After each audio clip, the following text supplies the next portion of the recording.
कि जब तक केंद्र सरकार, जब तक संसद के बिना, जब तक संसद के बिना अनुमति, जब तक संसद उसे पास नहीं कर देता है, संसद के बिना अनुमति हम कोई भी टैक्स नहीं देंगे, टैक्स नहीं लग सकता है।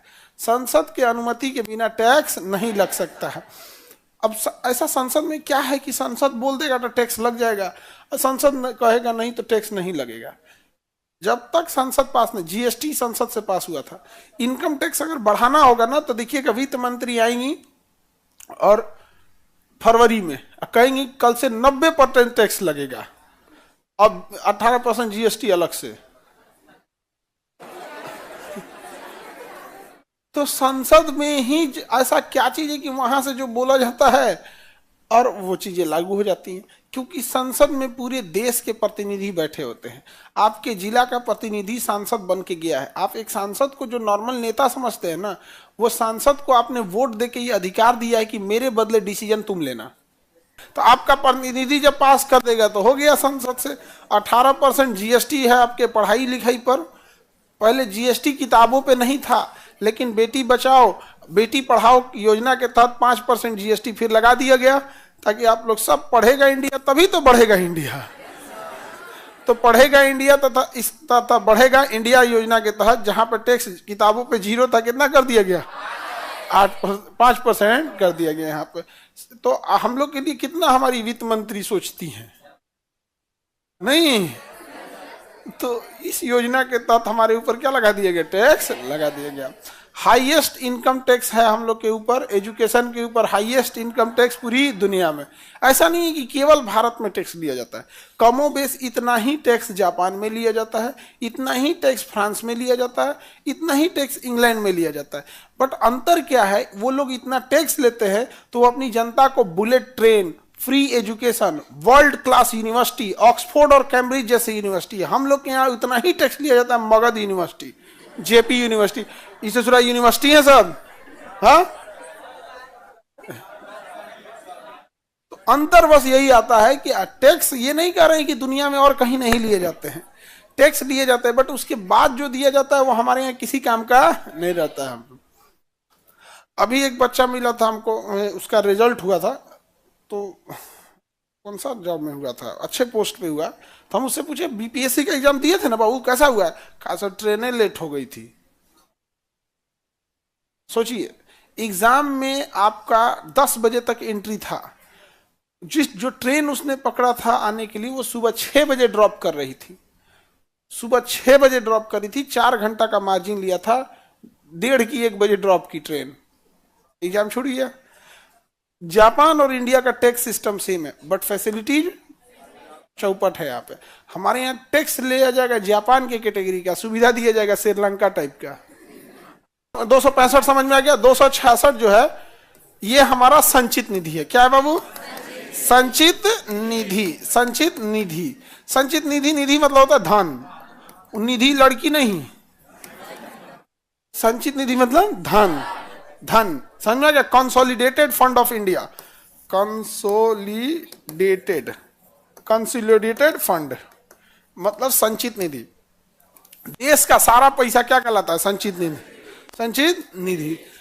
अब जैसे देखिए, जो भी कंपनी होगी उसका एक मेन फंड होगा, जैसे टाटा का एक मेन फंड होगा, वहीं पे पैसा रखा रहता होगा। समझ में आ गया कि नहीं आ गया? रिलायंस का एक मेन फंड ऑफिस होगा, उसका पैसा रखा होता है। जैसे हम लोग की कंपनी, हम लोग के भी केजीएस का एक मेन अकाउंट फंड होगा जहां सारा पैसा आता होगा। अब इस पैसे से डिस्ट्रीब्यूशन हो जाता है कि इससे ये अकाउंट में एक पैसा इससे डाल दिया गया जिससे कि रेगुलर खर्च होगा।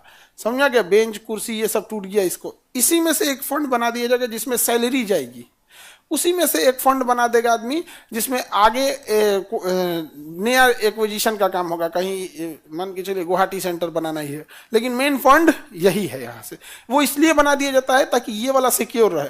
एक से काम होगा, पता चला कोई पासवर्ड इन्होंने शेयर किया ही खाली कर देगा यहाँ पर, नहीं समझा गया? तो मेन फंड होता है कंसोलिडेटेड फंड सबका। तो इसी तरह भारत सरकार का भी मेन कंसोलिडेटेड फंड होता है, आरबीआई में जमा होता है। क्या होता है? आरबीआई में, reserve bank of India, RBI में जमा होता है। तो हम लोग जितना टैक्स देते हैं ना, तो हम लोग जब टैक्स जमा करने जाते हैं तो टैक्स जब पूरा भर देते हैं कि हमारा संस्था का नाम क्या है, कितना इनकम हुआ है, इस हिसाब से कितना टैक्स बनता है, टैक्स भरने वाले व्यक्ति का नाम है क्या है, किस बैंक के थ्रू भर रहे हैं, एक पूरा फॉर्म आता है, उसको भर देते हैं। उसके पीछे होता है ना किस में जमा कर रहे हैं, तो आरबीआई में। तो हम लोग जब टैक्स देने जाते हैं, हम या आप कोई भी जाइएगा ना जीएसटी भरने या इनकम टैक्स भरने या कुछ भी टीडीएस उडीएस भरने, तो सारा डिटेल भरने के बाद आखिर ये पैसा कहाँ जाएगा, तो किस में लिखना पड़ेगा, आरबीआई। तो जो टैक्स पेयर हैं, हम लोग का खाता है कहाँ है, आरबीआई में, उसे निकाल नहीं सकते हैं, खाली उसमें भेजेंगे यहाँ पर।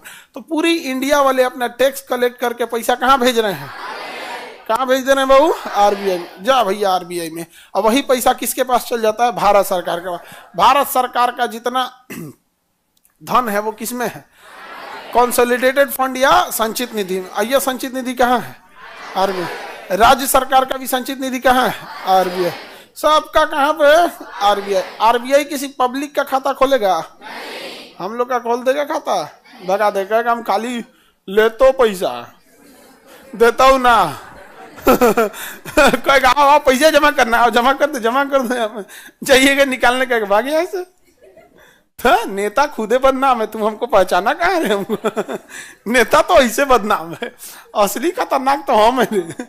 पूरे भारत का पैसा हम ही रखेंगे, देंगे 1 रुपया नहीं लेंगे आप, ये केवल सरकार को पैसा देता है, समझ आ गया। तो कहाँ जमा रहेगा, आरबीआई को। पूरा खबर रखता है बैंक में कितना पैसा जमा हुआ, उस सब उसको शाम तक हिसाब चाहिए।